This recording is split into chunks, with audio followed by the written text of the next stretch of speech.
2026 தேர்தலில் வந்து விஜய்க்கு ஆப்போசிட்டா எலெக்ஷன்ல நிக்கிறேன்னு சொன்னீங்க. தொகுதியை தேர்ந்தெடுத்தீங்களா சார்? இல்ல இல்ல இல்ல இல்ல அவர் எங்க நிக்கிறாருன்னு தெரியல. அது சுயேட்சையா நிக்க போறீங்களா? இதுவும் வந்து கட்சியில இணைய போறீங்களா சார்? தெரியல. இனிமேல் தான் அதை பத்தி யோசிக்கணும். ஒரு பெரிய கட்சி போட்டிருக்காங்க.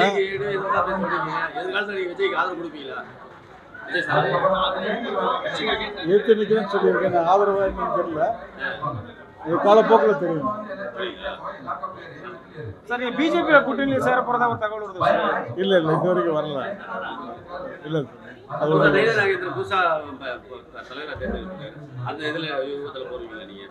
இல்ல இல்ல அந்த தலைவர் ரொம்ப நல்ல ஒரு பண்பான மனிதர், அன்பானவர்.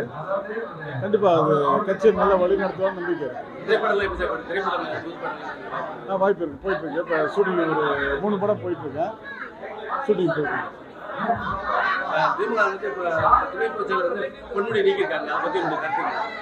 அது கட்சியோட முடிவு, நம்ம ஒன்றும் சொல்ல முடியாது. அவங்க நினைச்சா எடுப்பாங்க, நினைச்சா சேர்த்துக்குவாங்க. அது அவங்க தலைவரோட முடிவு தான்.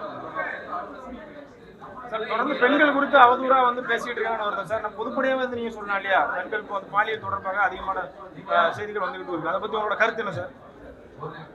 பெண்களை பத்தி தவறான சட்டம் ஒழுங்கு சரியில்லையா? இல்ல இல்ல அப்படி இல்ல. சட்டம் ஒழுங்குனா நல்லா தான் இருக்கு. ஒரு சிலர் பண்றது அது அரசு மேல வீண் பழி வருது. அதை களை எடுத்துட்டாங்கன்னா சரியாயிடும்.